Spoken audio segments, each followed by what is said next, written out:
welcome to Marketing Champions, where we talk to the leaders and innovators in the marketing industry today. I'm your host, Suzie Becker, and I'm here with Nathan Hawks of Arcane Marketing. Hi, Nathan. Hi there. I wanted to talk a little bit about the space that you're in and why might it be important for someone to use an outside marketing agency as opposed to having an internal department in today's day and age? There's a couple of reasons why that might make sense. A lot of times, if you are trying to hire an in-house employee, they come with a pretty high wage demand or need. And oftentimes you can get a few people at an agency like mine for substantially less. And the beauty of it is that we tend to focus on specific tasks, and we can kind of avoid some of the minutia of in-house conversations and pitfalls of just being around. Now, there are benefits of that, but that's typically why people would hire an agency, is because specifically these are the kinds of activities that we do on a regular basis all the time. We're really good, we're really efficient. They get really good results pretty quickly, typically over just an in-house person.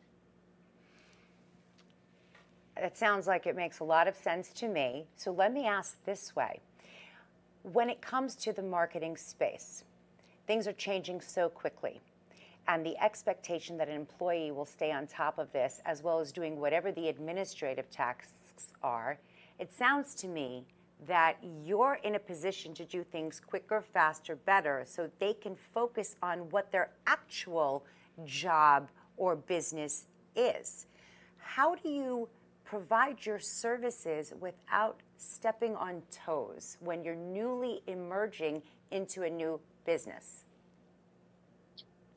Oftentimes what we try to do is pinpoint a single communication point. I would also add that communication is probably the critical piece that you have to have figured out in order to make it work smoothly. That way you could be on the same page with whoever it is and understand your roles and assignments. When you do that, it's really easy to know who is doing what. But if we set up a cadence in communication, a lot of times there's little check-ins. You might say, hey, I'm going to work on this and I'll check in with you when we're done. Or you might ask for feedback. So if there are parts or pieces within an agency, but within a company that we're working with, then we want to figure what those pieces are so that we can make sure that we're not trying to double up efforts or step on toes, as you put it. I love that. It's a strategic approach to a business relationship and partnership that's mutually beneficial. This way, people are getting what they pay for. And I love the way you described it at the beginning. For the cost of one employee that has all of those things they could be working on independently, I'm getting a team who's designed to strategically tackle all of these marketing needs that I have. Yeah, I think that the way that you think about it, and not every agency is this way, it's just the way that we typically operate, is that we sort of assimilate ourselves as if we were a marketing employee into the company. So if those marketing conversations happen, say once a week or twice a month or what have you, those are the kind of schedules that we try to keep. We don't do the same thing for every company that we work with. And so it may not be that way with every agency, but some agencies are kind of like us, where we will just customize what we do to the client based on what their needs are and what they can't do on their own. So I'm hearing, after a wealth of experience, you've taken individualized approach with each of your clients, and you're coming to meet them in the space that they have their needs, and it's not a one-size-fits-all, which you can, in fact, accommodate. So the communication strategy, that piece where you partner, like you said, it's like an organizational chart. You have this master plan of what your strategy will be, short-term, long-term, and you're meeting with them along the way to make sure that we're not miscommunicating, we're not misinterpreting, that we're still on the same page of the same chapter in the same book. Correct. Yep, you got it. Amazing. So let me ask you this final question. What is an accomplishment that you are most proud of in your work? I feel like that maybe one of the most satisfying things is the fact that we get an opportunity to serve brands and organizations to help them grow and accomplish things that they might not be able to do on their own. And it's fun. Everybody on my team has a passion behind what we do with digital marketing, but the satisfaction comes when we get to enhance and change our clients' lives.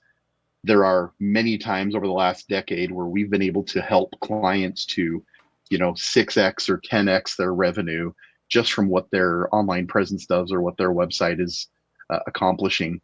That's really successful. That's very satisfying to us. And at the same time, we have the opportunity to be that linchpin piece that help them to grow and get the attention where they need it. So I think that, there are a handful of super examples where we've just made and changed people's lives. I think that's, and looking at it goes both ways, honestly. It's fun to do it for our clients, but at the same time, that's provided an opportunity for our employees to see that and win, and then also help us as an agency to enhance our employees' lives at the same time. So I would say lots of feel-good types of things that go around, and it really goes both ways. I love that. Thank you, Nathan Hawks of Arcane Marketing, for sharing why loving what you do and respecting where you are really enhances not just your business strategy, but your passion in the digital marketing space. It's true. We're very passionate.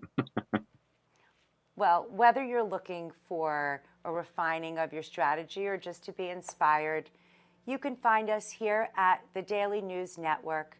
I'm your host, Suzie Becker, and you can find Marketing Champions online. Thanks for watching.